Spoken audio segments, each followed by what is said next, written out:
15.2 સંભાવના પ્રશિષ્ટ અભિગમ. વિદ્યાર્થી ભાઈઓ બહેનો, આપણે ધોરણ 10 ગણિતમાં સંભાવના શીખીએ એ પહેલાં ધોરણ 9માં પણ આપણે સંભાવના શીખી ગયા છે. એમાં કયા કયા ટોપિક આપણે શીખ્યા હતા એને જરા યાદ કરી લઈએ. ધોરણ 9 ગણિત સંભાવનામાં આપણે પ્રાયોગિક અભિગમ, આ ઉપરાંત પ્રત્યેક ઘટનાની સંભાવના 0 અને 1 અને 0 અને 1ની વચ્ચે આવેલી છે આવું પણ શીખ્યા હતા.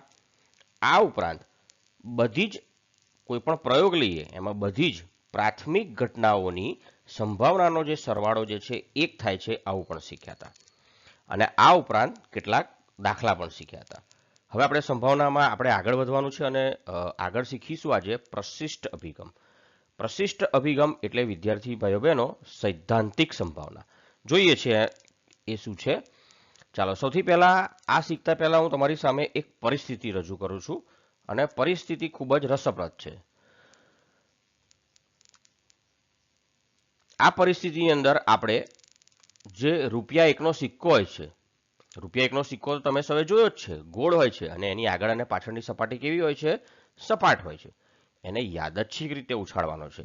યાદચ્છિક રીતે એટલે કોઈ પણ જાતના પૂર્વગ્રહ રાખ્યા વગર ઉછાળવાનો છે કે છાપ જ પડશે કે કાંટો પડશે એવું નહીં. છાપ પણ પડે અને કાંટો પણ પડે, બંનેને સરખી પસંદગી મળે, બંનેને સરખી તક મળે એવી રીતે ઉછાળવાનો છે. હવે હું ઉછાળતા પહેલાં તમને પૂછું કે શું શક્યતાઓ છે, શું પરિણામ મળશે? તો કોઈ વિદ્યાર્થી કહેશે છાપ પડશે. સાચું છે, છાપ પડી શકે છે. કોઈ વિદ્યાર્થી કહેશે ના, કાંટો પડશે. આ પણ સાચું છે. તો છાપ પણ પડી શકે છે અથવા કાંટો પણ પડી શકે છે. બંનેમાંથી કોઈ એક પરિણામ આપણને મળી શકે છે. બંને જે પરિણામો છે, છાપ અને કાંટો, બંનેને પસંદગીની તક સમાન છે.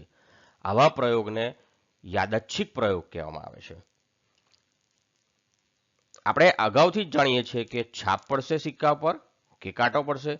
શું એવું બનશે કે છાપ કે કાંટો ના પડે ને અન્ય કોઈ પરિણામ મળશે? ના, એવું નહીં બને. સિક્કા ઉપર પરિણામો જે છે આપણને પહેલેથી જ ખબર છે, છાપ અથવા કાંટો પડશે. તો કુલ કેટલા પરિણામો છે? 2 પરિણામો છે. અને બંનેને પસંદગી થવાની તક કેવી છે? સરખી છે. એટલે આવો જે પ્રયોગ છે, આવી જે ઘટના છે, એની અંદર આ જે પરિણામો મળે છે એની સંભાવના જે છે એ સમસંભાવી છે. કેમ કે છાપ પડવાની અને કાંટો પડવાની જે બંનેને તક મળે છે, બંનેની જે શક્યતા છે સરખી છે, બંનેની સંભાવના જે છે એ સરખી છે. એટલે આવી ઘટનાના પરિણામો જે છે એ સમસંભાવી છે એમ કહેવાય. અહીંયા આગળ કયા કયા પરિણામો મળ્યા? છાપ અને કાંટો. કુલ પરિણામોની સંખ્યા કેટલી? તો 2. એક છાપ અને બીજું કાંટો. કોઈ આ બાજુથી ગણે કાંટો અને છાપ તો 2 થશે. સંભાવનાના પ્રશિષ્ટ અભિગમને વધુ સારી રીતે સમજવા માટે આપણે હજુ એક બીજી પરિસ્થિતિનો વિચાર કરીએ. આ પરિસ્થિતિની અંદર અહીંયા આગળ મેં શું લીધું છે જુઓ મિત્રો, અને શું કહેવાય? સમતોલ પાસો. આનો તો તમે રમતમાં ઉપયોગ કર્યો જ હશે, હે ને? સમતોલ પાસો હોય એની પર જે અંક મળે છે, એની પર જે પરિણામ મળે છે એ પરિણામો પણ સમસંભાવી છે. કેવી રીતે? ચાલો જોઈએ. સમતોલ પાસો જે છે એને કુલ કેટલી સપાટીઓ હોય છે? 6. એક સપાટી પર 1 લખ્યો હોય, બીજી સપાટી પર 2, ત્રીજી સપાટી પર 3, 4, 5 અને 6. આપણે રમત રમીએ ત્યારે આ સમતોલ પાસાને શું કરીએ છીએ? ઉછાળીએ છીએ. અને ઉછાળીએ ત્યારે આપણને કેટલા પરિણામ મળે છે? એક વખત ઉછાળીએ તો કોઈ 1 પરિણામ મળે છે. સમતોલ પાસાને 2 વખત ઉછાળીએ તો કોઈ 2 પરિણામો મળે છે. પણ હવે હું તમને એમ પૂછું છું કે આ સમતોલ પાસો તમારે ઉછાળવાનો છે તો મળતા શક્ય પરિણામો કયા કયા અને કેટલા? તો તમે કહેશો સમતોલ પાસા પર 1 પડી શકે છે, 2 મળી શકે છે, એની પર 3 મળી શકે છે, 4, 5 અને 6. આમાંથી કોઈ એક અંક મળી શકે છે. એક જ વખત ઉછાળીએ સમતોલ પાસો તો બધા અંક ન મળે, પણ આપણે પહેલેથી ધારણા બાંધી લઈએ છીએ કે આમાંથી જ કોઈ અંક મળશે. હા, હવે હું એમ પૂછું કે આ 1 થી 6 લખ્યા છે એના સિવાય કોઈ અંક મળી શકે ખરો? તો તમે કહેશો ના, ના મળી શકે. કયો અંક પડશે? એ તો પ્રયોગ કરીએ પછી જ ખબર પડે. પણ કયા અંકોમાંથી મળશે? તો તમે કહી શકો છો કે આ 1 થી 6 માંથી જ મળશે. આમ અહીંયા આગળ 1 થી 6 અંકો છે, આમાંથી કોઈ પણ પરિણામ મળી શકે છે. બધા જ પરિણામો, તમામ પરિણામોને પસંદગીની સમાન તક મળે છે. એટલે અહીંયા આગળ જે આ પ્રયોગ છે, અહીંયા આગળ જે પરિણામ મળે છે એ સમસંભાવી છે. આમ આપણે સિક્કાનો પ્રયોગ જોયો અને પાસાનો પ્રયોગ જોયો. એમાં મળતા જે બધા જ પરિણામો છે મિત્રો સમસંભાવી છે. શું એવા પ્રયોગ પણ હોઈ શકે, એવા પરિણામ પણ હોઈ શકે કે જે સમસંભાવી ના હોય? ચાલો આપણે એનો પણ વિચાર કરીએ. ચાલો એક આપણે બીજા પ્રયોગનો વિચાર કરીએ. ધારો કે એક થેલામાં 4 લાલ અને 1 ભૂરો દડો છે. એક થેલો લઈશું, એમાં 4 લાલ દડા લઈશું, 1, 2, 3 અને 4. આના કદ અને આકાર સમાન છે ચારે ચાર દડાના. આ ઉપરાંત હજી એક મારે ભૂરો દડો લેવાનો છે. ચાલો મેં એક ભૂરો દડો લીધો. આનો પણ જે લાલ દડો છે એટલું જ કદ છે અને એટલું જ આકાર છે, પણ એનો રંગ જે છે એ ભૂરો છે. હવે કુલ કેટલા દડા થયા? 5. આ 5 દડામાંથી મારે હવે જોયા વગર, થેલામાં જોવાનું નથી, અને એક દડો યાદચ્છિક રીતે પસંદ કરવાનો છે, કોઈ પણ જાતના પૂર્વગ્રહ રાખ્યા વગર. અંદર થેલામાં જોવાનું નથી અને એક દડાને બહાર કાઢવાનો છે. હવે મારો પ્રશ્ન એ છે કે લાલ દડો, આમાંથી આપણો જે બહાર કાઢીએ છીએ દડો અથવા તો પસંદ થાય છે એ દડો લાલ હોય અથવા એ દડો ભૂરો હોય, શું એ સમસંભાવી છે? બીજી રીતે કહું તો લાલ દડો, એમાંથી આપણે જે પસંદ કરીએ છીએ એમાંનો એક દડો લાલ હોય અથવા ભૂરો હોય, શું લાલ દડા અને ભૂરા દડાને પસંદગીની સમાન તક મળે છે? તો તમે સહેજ વિચાર કરશો અને પછી કહેશો ના. કેમ ના?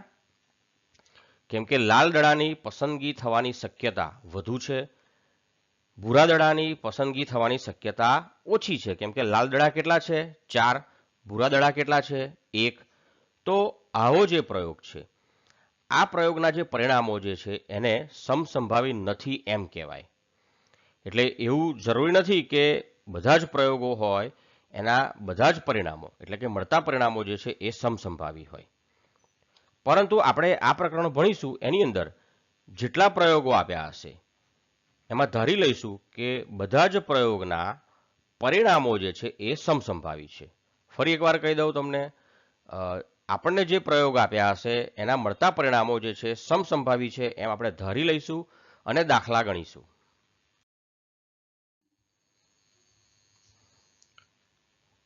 ઘટના ઈની સંભાવના એટલે કે પ્રશિષ્ટ સંભાવના. હવે આ પ્રકરણમાં આપણે પ્રશિષ્ટ સંભાવના વારંવાર શબ્દ નહીં વાપરીએ.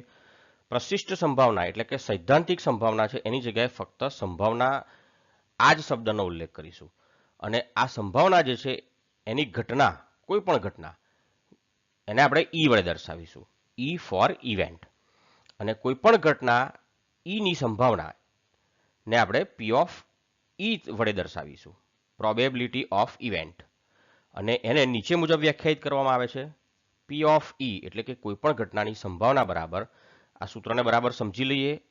આ સૂત્રનો વારંવાર ઉપયોગ આવશે દરેક દાખલામાં. ઘટના ઈ માટે સાનુકૂળ પરિણામોની સંખ્યા અને છેદમાં જે પ્રયોગ છે એના તમામ શક્ય પરિણામોની સંખ્યા. ખૂબ સહેલું સૂત્ર છે, આપણે એનો ઉપયોગ કરીશું એટલે તમને વધુ ખબર પડી જશે. અહીં આપણે ધારી લઈએ છીએ, મેં હમણાં તમને વાત કરી છે કે પ્રયોગના જે પ્રયોગ આપણને આપ્યો છે એના પરિણામો જે છે એ સમસંભાવી છે. હવે સૈદ્ધાંતિક સંભાવના શબ્દ આપણે વારંવાર નહીં વાપરીએ અને એની જગ્યાએ આખા પ્રકરણ દરમિયાન આપણે શું કહીશું? એને સંભાવના જ કહીશું. સંભાવના જે છે આની આ વ્યાખ્યા જે છે એ પિયર સિમોન લાપ્લાસે કોમન એરા 1795માં આપી હતી. આપણે એક ઉદાહરણ જોઈશું. સિક્કાને એકવાર ઉછાળવામાં આવે ત્યારે છાપ એટલે કે હેડ મળવાની સંભાવના શોધો તથા કાંટો એટલે કે ટેલ મળવાની સંભાવના પણ શોધો. ચાલો હવે આપણે અહીંયા આગળ સૈદ્ધાંતિક સંભાવના શોધવાની છે. એટલે સિક્કાને એકવાર ઉછાળવાનો પ્રયોગ કરીએ અને આપણે જે પરિણામો મળશે બધા જ શક્ય બધા જ પરિણામો એનો વિચાર કરીએ તો આપણને કુલ 2 પરિણામો મળશે. કયા કયા? એવું પણ બને કે સિક્કાને ઉછાળીશું તો આપણને છાપ મળશે અથવા કાંટો પણ મળી શકે છે. આ બે પરિણામોથી વધારે મળવાના નથી, એટલે શક્ય કુલ પરિણામોની સંખ્યા અહીંયા આગળ 2 થશે. હવે આપણે અહીંયા આગળ શું શોધવાનું છે? તો છાપ મળે એની સંભાવના શોધવાની છે. છાપ મળે તે. તો આપણે છાપ મળે એ ઘટનાને હું એચ કહું છું, એચ સંકેત વડે દર્શાવું છું. આપણે ઈ વડે પણ દર્શાવી શકીએ, એ વડે પણ દર્શાવી શકીએ, અને લખું છું એચ જે છે એ છાપ મળે તે ઘટના છે. હવે અહીંયા આગળ ઘટના એચ, આમાંથી એચ ના સાનુકૂળ પરિણામો કેટલા? તો આમાં એચ કેટલી વખત છે આપણે જોઈ લેવાનું. અહીંયા આગળ એક જ વખત એચ છે, તો ઘટના એચ મળે અથવા ઘટના એચને સાનુકૂળ પરિણામોની સંખ્યા 1 થાય, કેમ કે આમાં આપણને છાપ એક જ વખત પ્રાપ્ત થાય છે. જો અહીંયા છાપની સંખ્યા 1 થી વધારે હોત તો જેટલી વખત હોત એટલી વખત લખત. એટલે ઘટના એચને સાનુકૂળ પરિણામોની સંખ્યા 1 થાય. ઘટના એચ જે છે એની સંભાવનાને પી ઓફ એચ વડે દર્શાવવામાં આવે છે, એટલે કે આપણે પી ઓફ એચ અહીંયા આગળ શોધવાના છે. તો હું સૂત્ર લખીશ, પી ઓફ એચ બરાબર ઘટના એચ માટેના સાનુકૂળ પરિણામોની સંખ્યા, સૂત્ર આપણે હમણાં જ શીખ્યા છીએ, પ્રયોગના તમામ શક્ય પરિણામોની સંખ્યા. ઘટના એચ માટેના સાનુકૂળ પરિણામોની સંખ્યા એટલે એચ કેટલી વખત છે? અહીંયા આગળ એક વખત છે, એટલે અંશમાં 1 આવશે, છેદમાં તમામ શક્ય પરિણામો. અહીં શક્ય પરિણામો કુલ કેટલા છે? કાં તો છાપ કાં તો કાંટો, એમ 2 પરિણામો છે, એટલે છેદમાં આવશે 2. આમ આપણને સિક્કાને એકવાર ઉછાળવાના પ્રયોગમાં છાપ મળે તે ઘટનાની સંભાવના જે છે એ 1/2 થશે. હવે આપણે કાંટો મળે, આ પ્રયોગની અંદર, આ દાખલાની અંદર કાંટો મળે તે ઘટનાની સંભાવના શોધવી છે. તો એને હું ટી કહી દઉં છું. ટી એટલે કાંટો મળે તે ઘટના, એને હું ટી વડે દર્શાવું છું.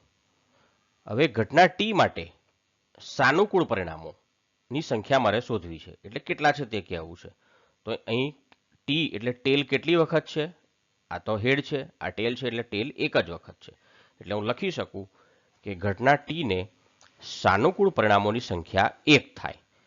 હવે ઘટના ટી જે છે એની સંભાવનાને હું પી ઓફ ટી વડે દર્શાવીશ, અને પી ઓફ ટી મારે શોધવાના છે. સૂત્ર છે આપણી પાસે, પી ઓફ ટી બરાબર ઘટના ટી માટેના સાનુકૂળ પરિણામોની સંખ્યા અને પ્રયોગના તમામ શક્ય પરિણામોની સંખ્યા. ઘટના ટી કેટલી વખત છે? એક વખત છે ટેલ, એક વખત છે, એટલે ઉપર અંશમાં આપણે 1 લખીશું. પ્રયોગના તમામ શક્ય પરિણામો, સિક્કો એકવાર ઉછાળવાનો છે તો કુલ પરિણામો, તમામ પરિણામો કેટલા થશે? 2, તો છેદમાં 2 આવશે. એટલે પી ઓફ ટી બરાબર, એટલે કે કાંટો મળવાની જે સંભાવના છે એ પણ 1/2 મળશે, અંશમાં 1 અને છેદમાં 2. આમ આપણને અહીંયા આગળ છાપ મળવાની સંભાવના 1/2 મળી અને કાંટો મળવાની સંભાવના જે છે એ 1/2 મળી. એટલે કે બંનેની સંભાવના, છાપ મળવાની સંભાવના અને કાંટો મળવાની સંભાવના કેવી છે? સમાન છે. એટલે એવું કહી શકાય કે સિક્કો ઉછાળવાના પ્રયોગમાં મળતા પરિણામો જે છે એ સમસંભાવી છે. આ ઉપરાંત આ પ્રકરણમાં કેટલીક બાબતો આપણે શીખવાની છે. ઘટના ઈ હોય કોઈ, તો તેની પૂરક ઘટનાને, એટલે કે ઘટના ઈ નહીં જે છે તે ઘટનાને, ઉપર મેં લીટી દોરી છે, નીચે ઈ લખ્યો છે, એટલે 12 ઈ વડે અથવા તો ઈ ડેશ વડે દર્શાવવામાં આવે છે. આ યાદ રાખીશું આપણે. અહીંયા એ હોય કોઈ ઘટના, તો અહીં 12 એ થશે અથવા તો એ ડેશ થશે. કોઈ પણ ઘટના ઈ અને તેની પૂરક ઘટના 12 ઈ અથવા તો ઈ ડેશ, એ બંને ઘટનાની જો સંભાવનાનો સરવાળો કરવામાં આવે તો એ 1 થાય છે. આપણે યાદ રાખીશું, બરાબર. એટલે કે પી ઓફ ઈ વત્તા પી ઓફ 12 ઈ, અહીંયા પી ઓફ ઈ ડેશ પણ લખી શકાય. કોઈ પણ ઘટનાની સંભાવના અને તેની પૂરક ઘટનાની સંભાવનાનો સરવાળો 1 થાય છે. એટલે પી ઓફ ઈ વત્તા પી ઓફ 12 ઈ બરાબર 1. હવે આપણે અશક્ય ઘટના શું છે એના વિશે વિચાર કરીશું. જે ઘટના ઉદ્ભવવી અશક્ય છે, એટલે કે જે ઘટના બનવાની જ નથી, તેવી ઘટનાને અશક્ય ઘટના કહે છે. દાખલા તરીકે